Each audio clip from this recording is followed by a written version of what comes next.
Shakin or minnow has become just an insane technique to catch species all over the country. Walleyes, largemouth, spotted bass, smallmouth, crappie. It is taken fishing by storm.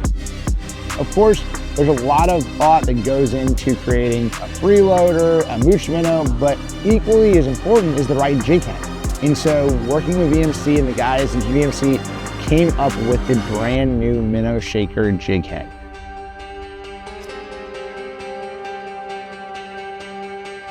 Everybody will talk about this rolling action. What's so good about it rolling?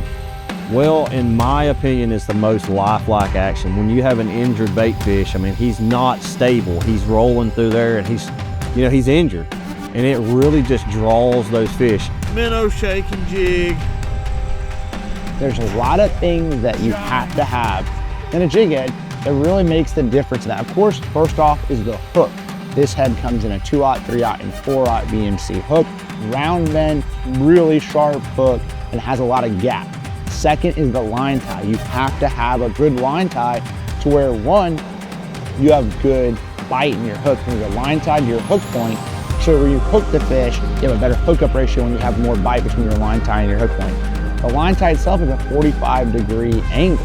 That allows for a better rocking action. Keeping all the weight inside of that head, not down the shank, allows for that bait to rock a little bit better and getting more action on your bait.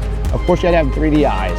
And one thing that's really slept on in the space is a good bait keeper. We want to ultimately make great baits. We also want to have something where you make a jig head that locks those bait on that jig head and gets the most out of those baits for the consumer. I mean, that's just the name of the game.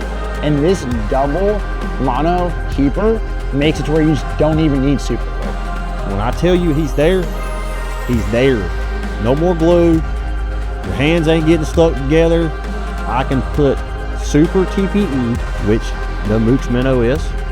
I can put him on there, and I can put a freeloader easily. This is going to help me save a lot of time and catch a lot more fish. So the minnow shaker jig head comes from a 16th all the way to a 3/8, and it comes in a 2/0, 3/0, and 4/0 sizes. We're not limiting you to just one hook, and that's something that's really important. So no matter what minnow you're trying to throw, we got you covered.